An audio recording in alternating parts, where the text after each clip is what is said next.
Darwin টেস্টের দ্বিতীয় দিনে অস্ট্রেলিয়ান বোলারদের সমস্ত পরিকল্পনা ব্যর্থ করে দিয়ে মিডল অর্ডারে দেয়াল হয়ে দাঁড়ালেন অভিজ্ঞ সেনাপতি মুশফিকুর রহিম।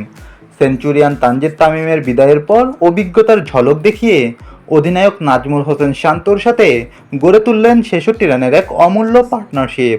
৫৫ বলে ৩৬ রানের এই সচ্ছল ইনিংসেই ভর করে স্বাগতিক অস্ট্রেলিয়াকে পেছনে ফেলে ডারউইনে প্রথম ইনিংসের বিশাল লিড ছিনিয়ে নিয়েছে বাংলাদেশ।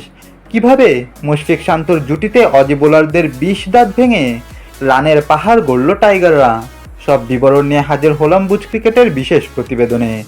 তানজিদ তামিমের ঐতিহাসিক সেঞ্চুরির পর উইকেটে এসে দারুণ ধৈর্য ও পরিপক্কতার পরিচয় দেন mister dependable Mushfiqur Rahim. Aussie spin আক্রমণের প্রাণভোমরা নাথান লায়নকে অসাধারণ এক সুইপ শটে বাউন্ডারি হাঁকিয়ে ডারউইনের গ্যালারিতে গর্জন তোলেন মুশফিক। এরপর অধিনায়ক শান্তর সাথে চতুর্থ উইকেটে ৬৬ রানের এক দারুণ পার্টনারশিপ গড়ে অজি বোলারদের লাইন লেন্থ সম্পূর্ণ এলোমেলো করে দেন।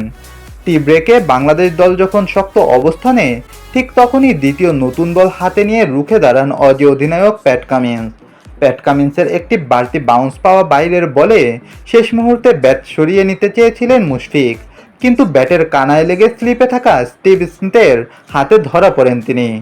মাত্র ১১ রানের ব্যবধানে ৩টি উইকেট হারিয়ে কিছুটা চাপে পড়লেও মুশফিকের ৩৬ রানের ক্যামিও অবদান ছিল ম্যাচের অন্যতম বড় টার্নিং পয়েন্ট। মুশফিকুর রহিমের এই দায়িত্বশীল ব্যাটিং আপনার কাছে কেমন লেগেছে? কমেন্টে আপনার মতামত জানান।